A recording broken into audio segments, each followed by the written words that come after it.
I'll get you. No, I'll get swim.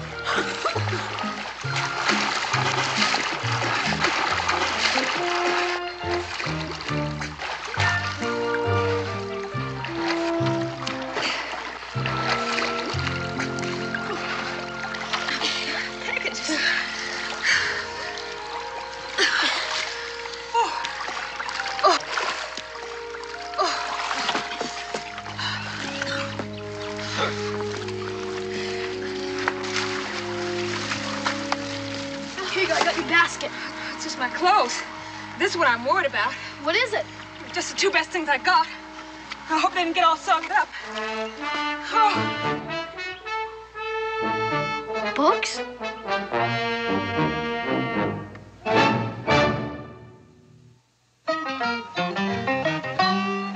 Daniel Boone was a man, yes, a big man, with an eye like an eagle and as tall as a mountain was he. Daniel Boone was a man, yes, a big man. He was brave, he was fearless, and as tough as a mighty oak tree. From the coonskin cap on the top of old Dan to the heel of his rawhide shoe, the rippin'est, roaring'est, fighting'est man the frontier ever knew. A big man, and he fought for America to make all Americans free. Daniel Boone.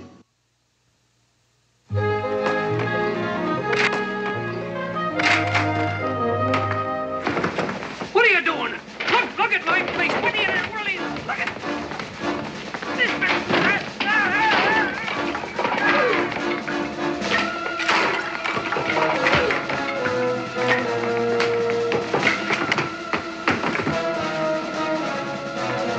What's going on here?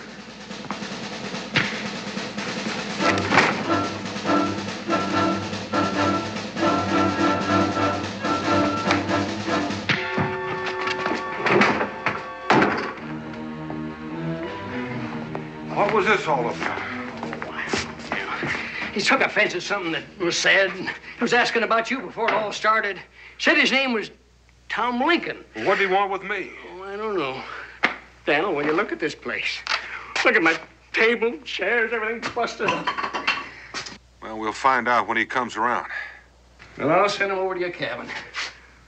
Daniel, that boy of yours fell in the river. Israel? That's right.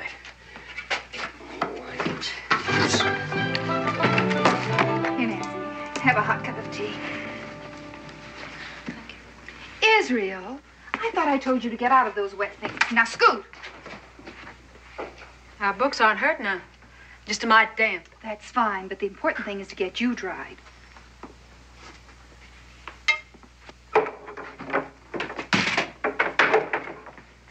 Is Israel all right? Yes, Pa. He was catching turtles and he fell in the river. And this young woman fished him out. Oh, no, I fell in and he pulled me out. I want a baby boy just like him. He's got more grit than a sandbar. I went under and he ottered in and swum out to save me. Now, that's the kind of baby boy I hanker for. You must be Daniel Boone. My husband, Miss Nancy Hanks. Howdy. Dan, what happened to your ear? It's been bleeding. Oh, it's nothing, just a little scuffle. Nothing. You sit down there. I'll get something to fix it with. Oh. Nancy Hanks. Where are you from, Miss Hanks? Elizabethtown. Some folks call me Nancy Sparrow, because I live there with my aunt and uncle, Tom and Betsy Sparrow. Oh. They have a lilac bush by the front door. Let me have a look at that here. Where'd you have the fight? Cincinnatus's Tavern. Who hit you? Some wild young buck by the name of Tom Lincoln. Then you must have riled him. I reckon I did. He's a rip snorter when he's riled. Do you know him, Mr. Lincoln? He's a carpenter and a cooper. He made a sauerkraut barrel for my Aunt Betsy. Well, what brings you here to Boonesboro, Miss Hanks? I come to find a job. I thought that maybe in a big place like Boonesboro, there might be a family that needs some help. What about the Nicholas Burnses? Maybe they could use her. You know, that just might be. They got a whole passel of kids. The last count I made out about 8. 10. Soon be 11. Mrs. Burns is in a family way. So I noticed. Do you think they could afford to hire me, the Burnses? Oh, they're pretty rich. They got 3 horses, 2 cows, and a wagon. Oh, and they brought back a raft full of plunder. Pewter and copperware and all the pots and pans you can shake a stick at. Candle mold, 2 spinning wheels. Well, did they bring along any books? I didn't see any. Well, that's too bad. Do you like books? Oh, they open up your eyes and your mind. I want to read all I can so I can be ready for him when he opens up his eyes. Him? Who? My boy baby I was talking about. I can just close my eyes and see myself loving him and nursing him and raising him up against the sky and saying, "Here we come." Where from? But I know, deep down inside me, wherever he comes from, that he will rise up into greatness. How do you know that? Well, I was walking in the woods, in a grove of wild crabapple trees, and they was in bloom. And I heard a voice above me, like it was in the blossoms. And it said, right out, clear as day, "You will have a boy baby, and he will sit in high places." The voice of God? Oh, no. It sounded more like my grandmother. But it must have been most unsettling. But it is Miss Nancy, isn't it, Miss? That's the trouble. I know who I want for my boy's father, but he wants somebody else. Well, maybe things will work out. Becky, could I have a little of that tea? Of course.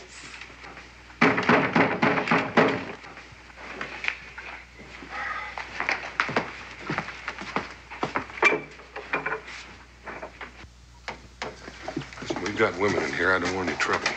I didn't come for no trouble. My name's Tom Lincoln. Are you any kin to Mordecai Lincoln? That's my brother. I knew your father, Captain Lincoln, before he was killed by the Indians. That's the only reason I'm here. Come on in.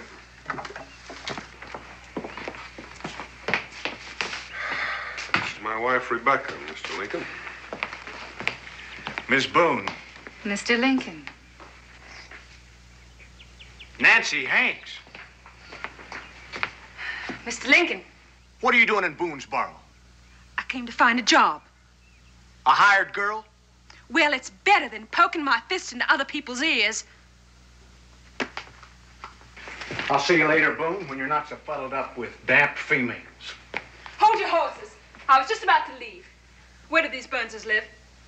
You can't go out like that. You gotta dry out first and print yourself up some. You look like a wet dog. Well, it's better than smelling like one. I'm obliged for the tea. All right, I'll go with you and get you acquainted with Mrs. Burns. A wrathful man stirreth up strife, but he who is slow to anger appeaseth strife. Proverbs.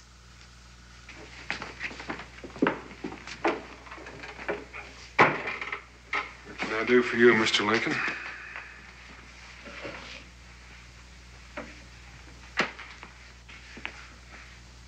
Do you believe in slavery? No, I don't, do you?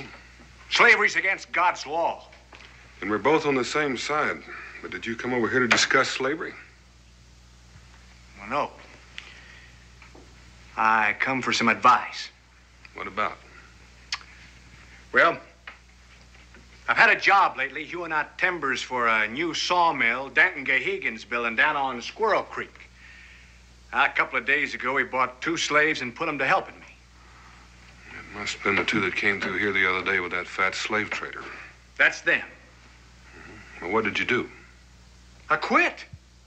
If I work alongside of slaves, it'd be the same as saying I believed in slavery, wouldn't it? Could be taken that way. It sure could. But now here's the rub. Now Gahegan won't pay me for the 3 months' work I already put in. So what should I do? Why are you asking me? Who should I ask? You're the head man here, ain't you? This place is named after you, ain't it? I reckon it is.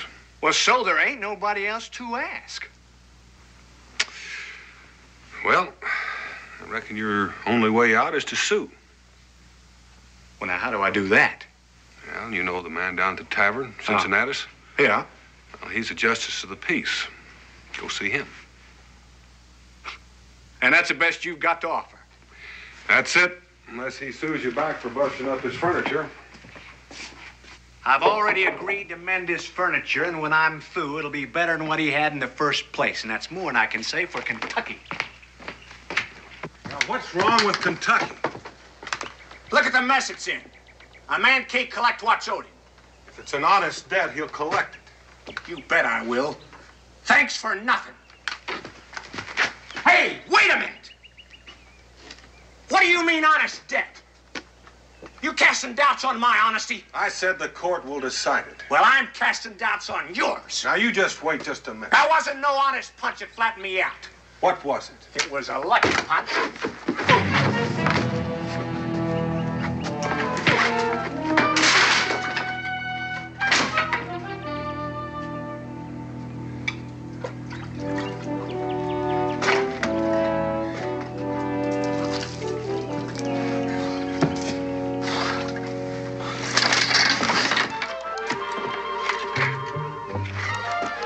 While you're fixing those other chairs, you can fix my wife's too. If you can. What happened to my chair? He sat on it too hard. Good day, Mr. Lincoln.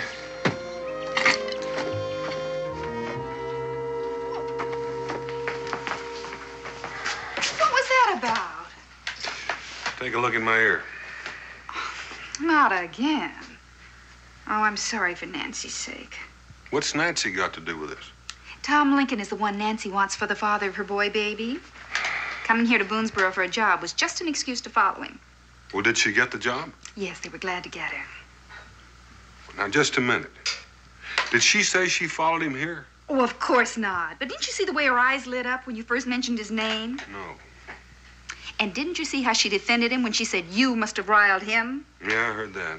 And did you see how she tied into him for fighting? Yeah, I heard that too, but I still got whomped in the ear. Oh, you men can be so thick-headed about some things. They're in love. I'll bet a stack of feathers on it. Well, I'll wager that no baby boy of Tom Lincoln's will ever amount to much. Here, give me that.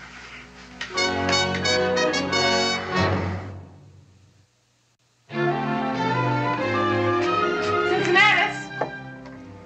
Where's Cincinnatus? Down the river? Went to serve a paper for me. For you? Why? I'm bringing suit against Denton Gahegan. Worked for him for 3 months, and now he won't pay me. Well, who's mine in the store? I am. I'd like a pound of sugar on the Burns account and a half a pound of black pepper. I'll weigh them out.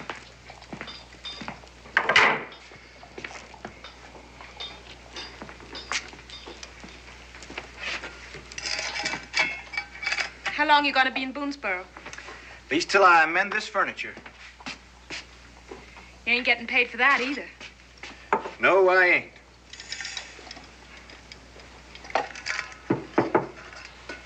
Well,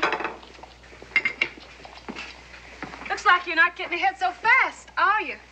I've been spoke to by Ezra Bean. He wants me to make him up some white oak barrels. He's starting a whiskey distillery. Then you'll be staying on a spell? Maybe. And maybe not. Some fella spoke to me and he wants me to go buffalo hunting with him out on the prairies. Buffalo? Prairies? How do you like your job? Fine. Burns are kindly folk. What do you have to do? Oh, just chore around. Women's work. First thing in the morning, I milk. How many cows they got? 3, but only 2's fresh. And then I get the babies up and make breakfast. Pancakes? Sometimes. Can you flip them? Of course I can flip them. How high? High enough to turn them around. Clever woman could flip them up a chimney and run outside and catch them coming down. Well, I ain't that. You're joking me, ain't you? Fixing to get mad, wasn't you?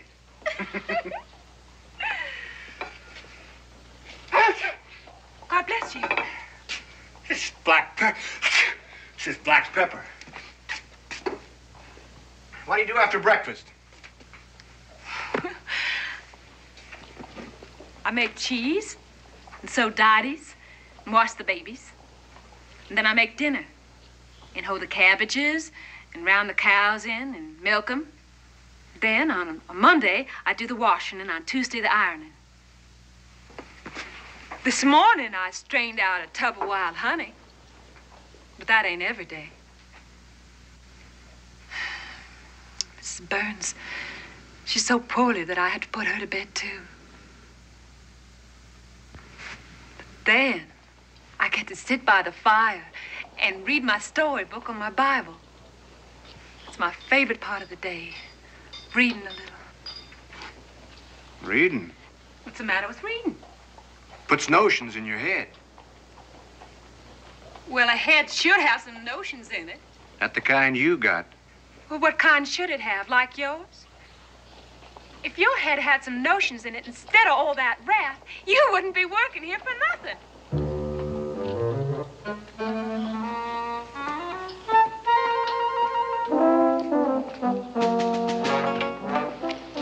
Oh, Miss Nancy.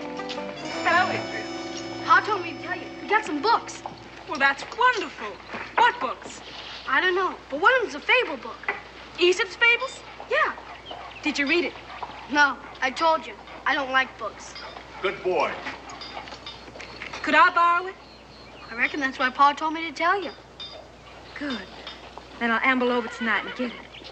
Well, you thank your pa for me, Israel.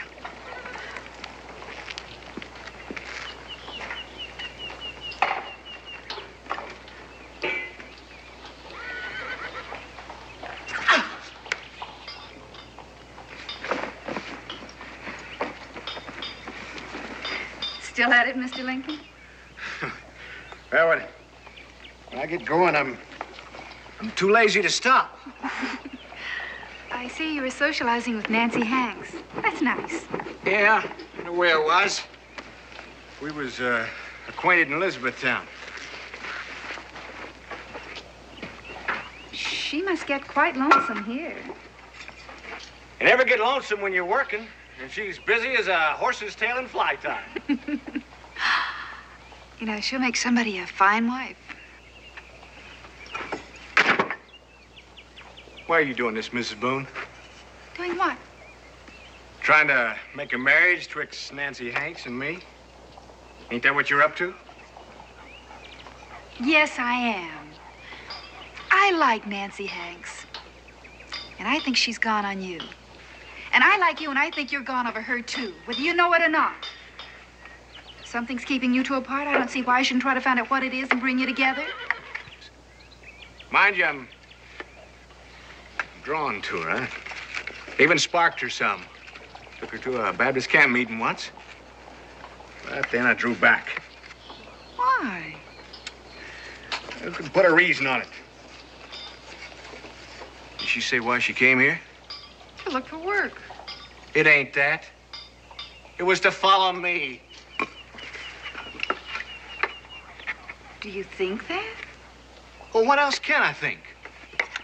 Besides, she's upset.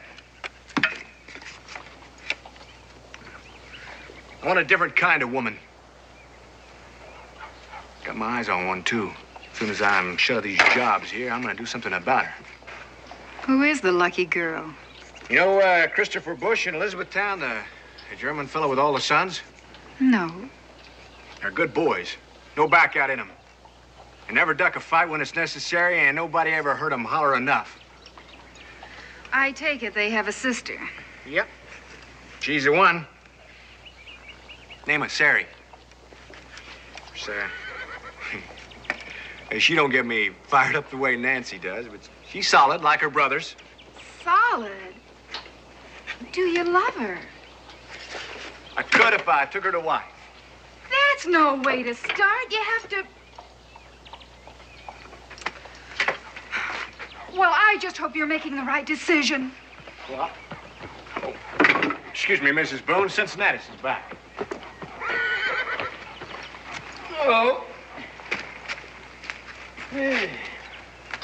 You serve the suit paper on Danton Gehegan? Yes, I done it. Had to dog him all the way to Elizabethtown to do it, but it's served. Now I got one to serve you. Den Gehegan is countersuing you back. On what grounds? He says the timbers you hewed out for him wasn't cut true and square. That's a lie. Well, if it is, it'll come out in the trial. Well, Becky, how you been? Fine. Things been pretty quiet. Well, he sure wasn't quiet in Elizabethtown. How was that? They had a big wedding. I tell you, there's more victuals than you ever seen in your life. And old pies and cakes. Who got married? Well, Daniel Johnson, the new jailer over there, and you ought to seen him pour that liquor on. There was corn whiskey here, there was West Indy rum, dandelion wine, and oh, I tell you, that was a big wedding. Well, I got myself a big head. Excuse me, Becky. Who'd the jailer marry? Huh? The bride. Who was the bride? Oh, big strapping, yellow-haired gal by the name of Sari. Sari Bush it was, yeah. I gotta get in the tavern, if I can get my head through the door.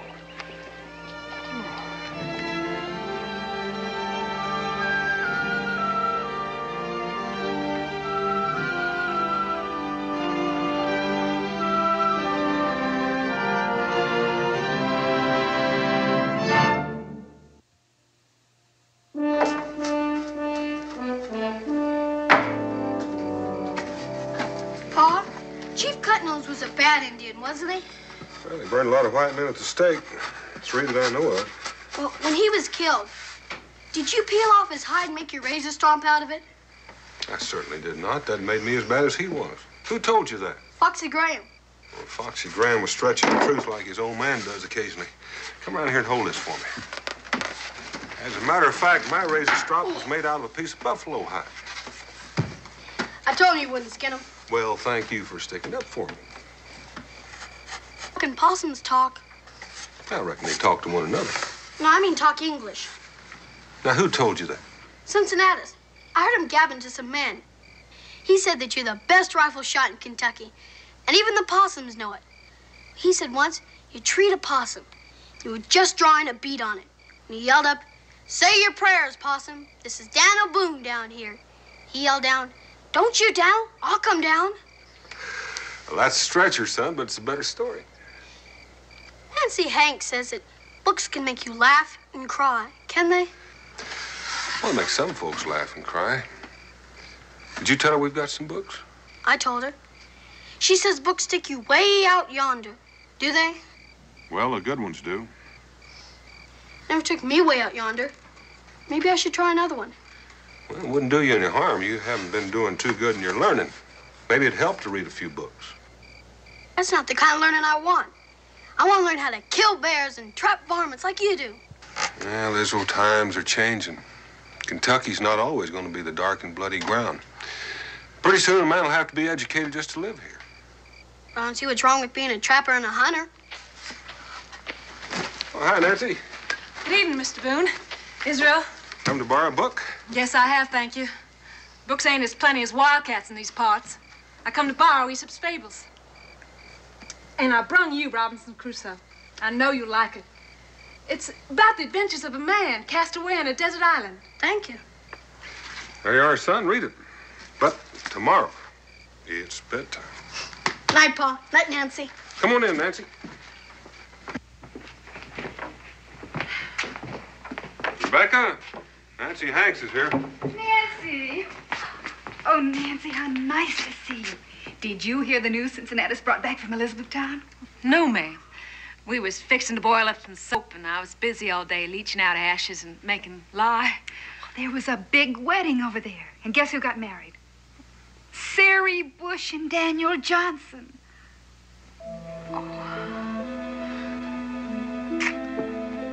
Dear Sarah Bush.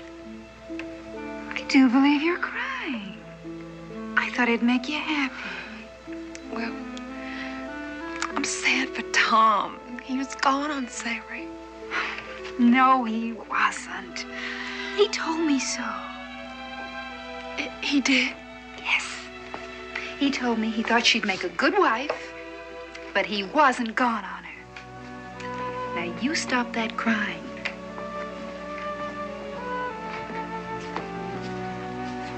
Here's a book. Thank you. I'll take good care of her. I told Nancy about the wedding. Now she has a clear feel for Tom Lincoln. Oh, Tom Lincoln won't never marry me. He's got something against me. Well, what in the world has he got against you? Well, I don't know. He gets close and then he backs away. What do you think it is? Well, I don't know either, Nancy, unless... Well, maybe he doesn't like the idea of your following him over here.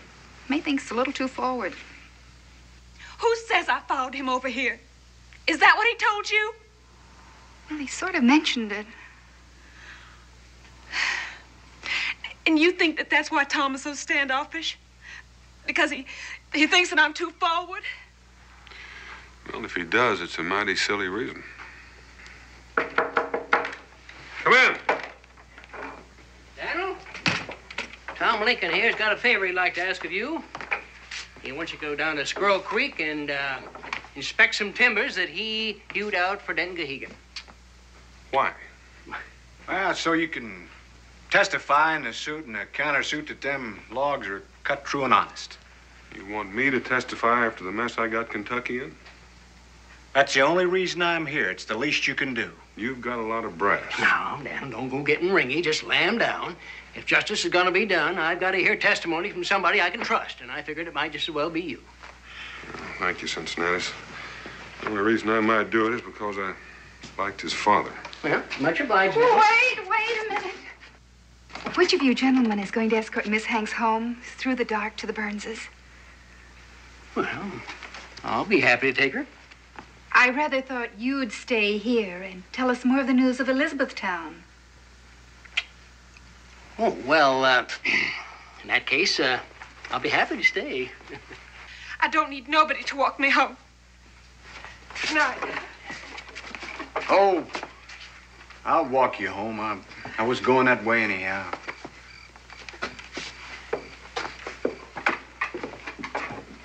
At least we got them together.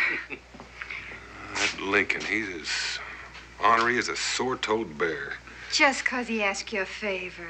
No, because he keeps putting off that fine girl. Well, then what's that for? 'Cause I kind of like you. You know, you're the only married couple I know who makes me regret being a bachelor. Good night, Cincinnati. Good night, Daniel. Becky.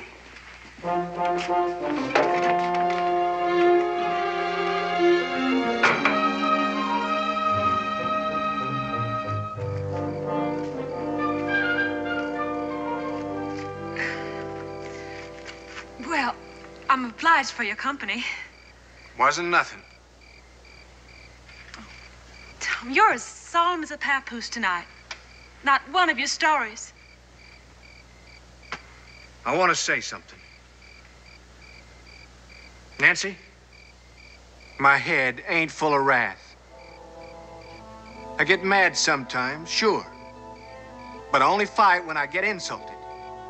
My man's gotta fight then, or he'd be yellow as a harvest moon if he didn't. Can't you get it through your head? I'll try, Tom. Oh, all right, then. Well, good night. Wait. I want to say something, too.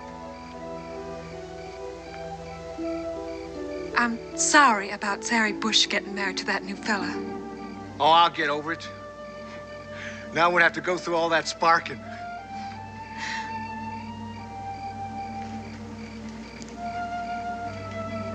That ain't the real reason I'm glad. Maybe Sari Bush wasn't the woman at the fireplace. My dream. Dream? I've been having a dream lately. My sleep. Same dream. Every night. About a woman? Yeah. I go up this little path.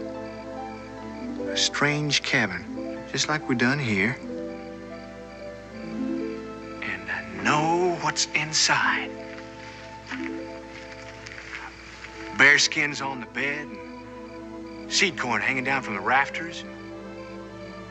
I know there's a woman in there. That's when I get scared. But I force myself to push open the door and look in. There she is. Sitting at the fireplace. Doing what? I don't know. That's what haunts me. Her back is always facing me. I know she's the woman I'm gonna take to wife, but I can't see what she's doing or who she is. Poor Tom.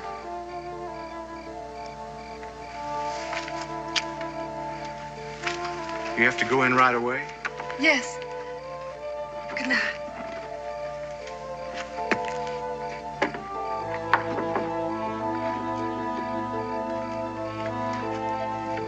I don't work all day on the Sabbath.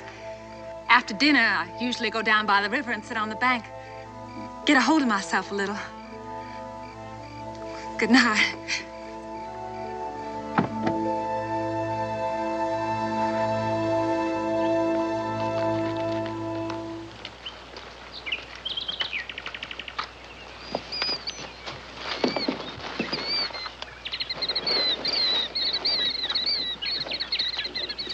All right, and now remember, some of them are big and some small, but they all got my initials, TL cut in one end, and they're all cut square, straight, and true. So you told me. I'd be 48 of them, and look out for some Gehegan might have had cut after I left. Now, that'll be enough instructions, Tom. I got something for you. About what? About Nancy Hanks. Suppose she did come here looking for a job. Does that mean she was following you? And what if she did? There's no reason to back off from a girl. And who are you to judge, anyhow? That's my business and not yours. All I'm trying to say is, don't be so pumpkin-headed about it. If you're so strung out about being honest, why don't you be honest with yourself for a change? Well, that does it. Well, cool off, Tom.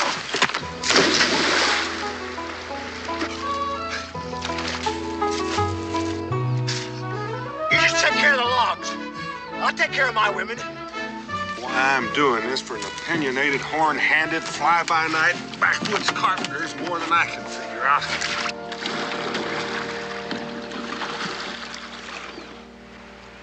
Oh, all the way to Shawnee's Town, long time ago. And when we ain't talking, you can almost hear the bells. Bells? Bells. Bells ringing out the glory. The glory of what? Of the world. Of the trees and the heavens. Mortal man with feet of clay. Gone tomorrow and here today. The glory of being alive.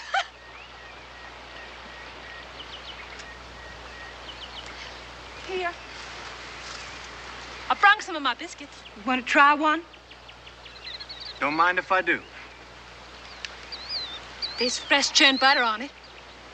And see? A square of bare bacon. I'm a good cook. Never said you wasn't. Never said nothing much, except your stories. It ain't your cooking. I can eat anything set before me. Then what? Well, it's Well, is it because I come to live here in Boonesboro? It ain't none of my business where you live. Who am I to sit in judgment on that? Then what is it? Well, if you must know, it's your giddy goose-capped ways.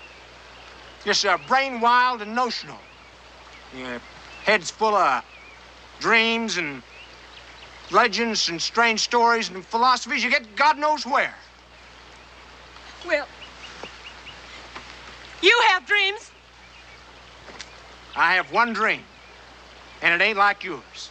And I don't hear bells on the riverbank or voices in the woods and reading books all the time. What kind of a woman is that to take to wife? To abide with? What are you? I'm a believer. Believer in what? I believe in babies and people and animals and fishes and flowers and houses and farms and in hunger and thirst and in life and eternity after life. And that's what I am. And that's the kind of wife I'm going to be. That ain't the kind of woman to mother my son. I want a practical boy who'll grow up to be a useful man. And I want a woman who can teach him that. With all the wild notions in your head, how could you teach him anything that'd be any good to him? Well, I could teach him. And more than just swinging an axe. No. No, you wouldn't be a fit mother. Well, then go. Go find yourself a mother fit enough for your son. And get off of my riverbank.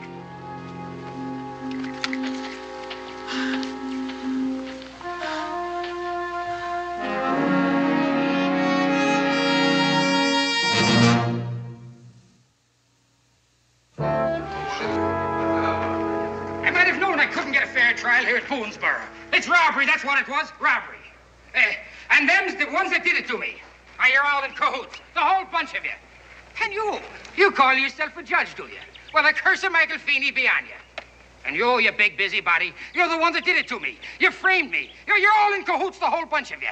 Cincinnatus, do you hear a fly buzzing? A fly buzzing? Well, I don't have to stand here and take your insults too, Mr. Boone. Fine bunch. Here's your hat, Mr. Gahagan. Me hat? Let's be on our way, Mr. Gahagan.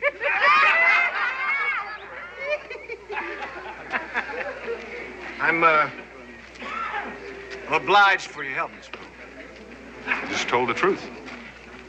I'll get on your porch chair right away, Miss Boone. And I'll get back to the tavern.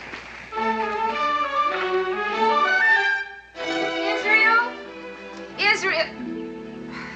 I need some firewood. Israel, you hadn't had your nose out of that book since the trial. Just a minute, Ma. This minute, firewood. Yes, ma'am.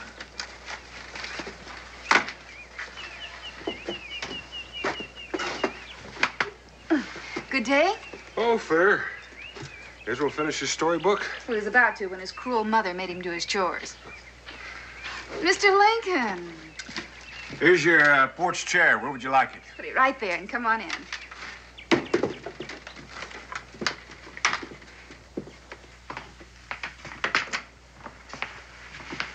Well, how much do I owe you, Lincoln?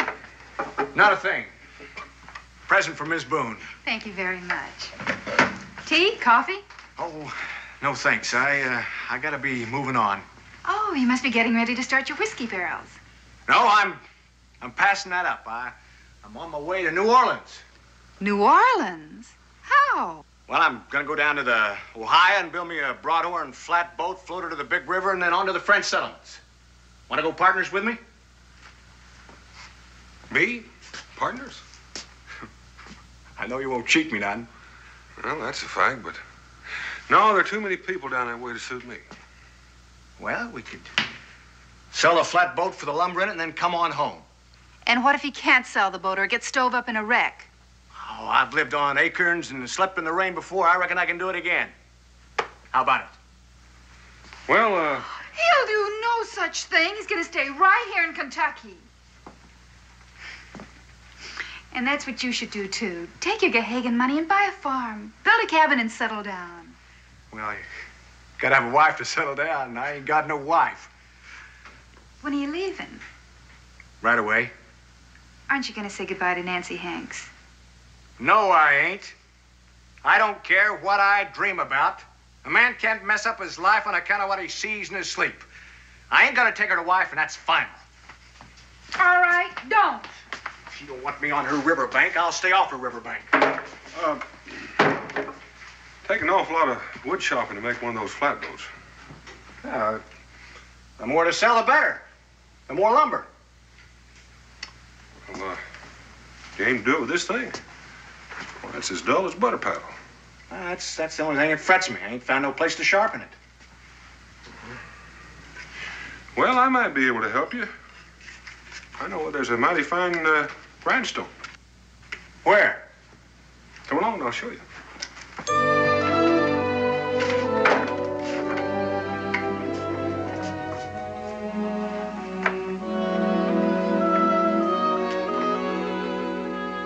Hey, wait a minute.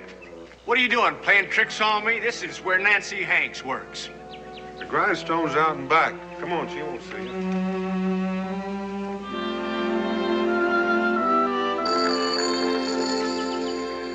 Howdy, Daniel. Nick. Tom Lincoln, Nick Burns. Oh, Mr. Lincoln. Howdy do. Want to sharpen the axe, do you? I'd be obliged. My wife didn't want me to fetch this stone along, but it's made me friends with every man east of the Green River. You'll need some more water, Nancy.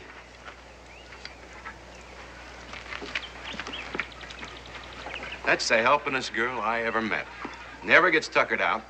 And she's got my kids lined up like a squad of Hessian soldiers. Every one of them doing a chore. And if they don't know how, she shows them. Even their ABCs. You know, I got me a hired girl and a schoolmarm, both for the price of one. And she's a born teacher. Well, have at it. I got work to do. Turn for him, Nancy. Thank you, Nick.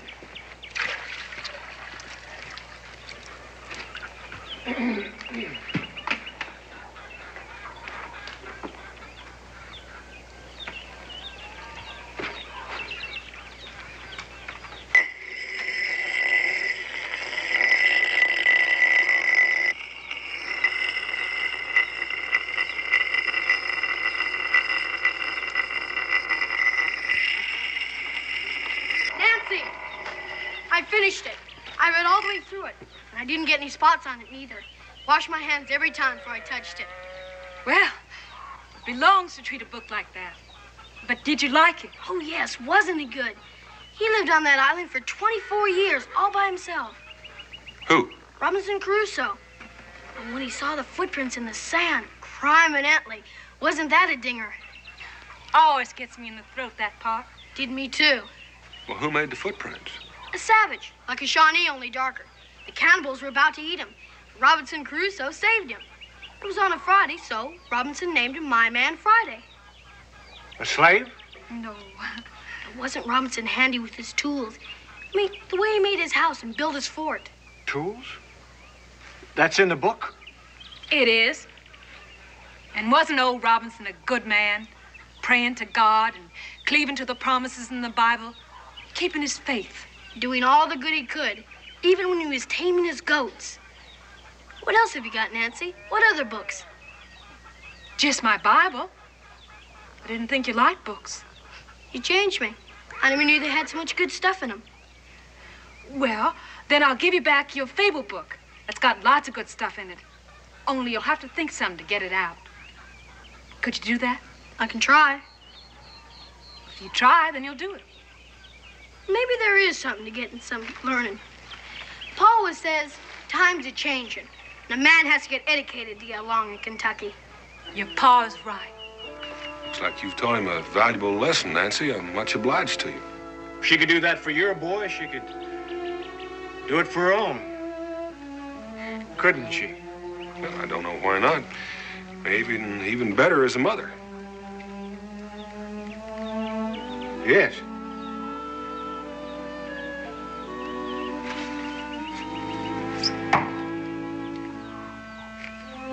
I don't think I ever said this before in my whole life, but I'm saying it now. I was wrong.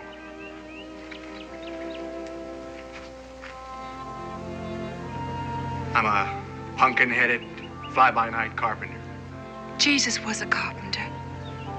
And so was his father.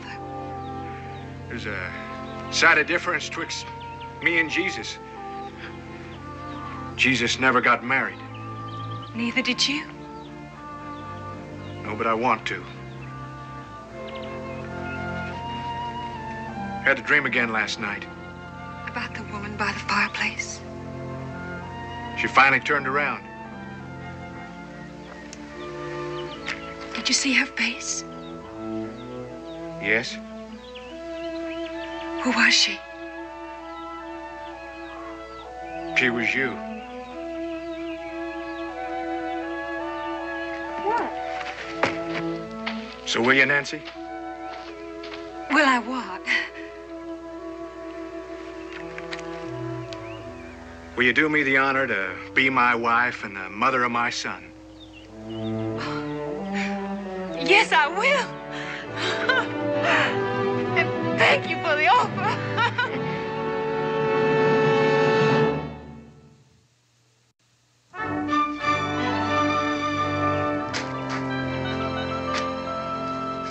You know, for a confirmed bachelor, you seem mighty anxious to get the knot tied.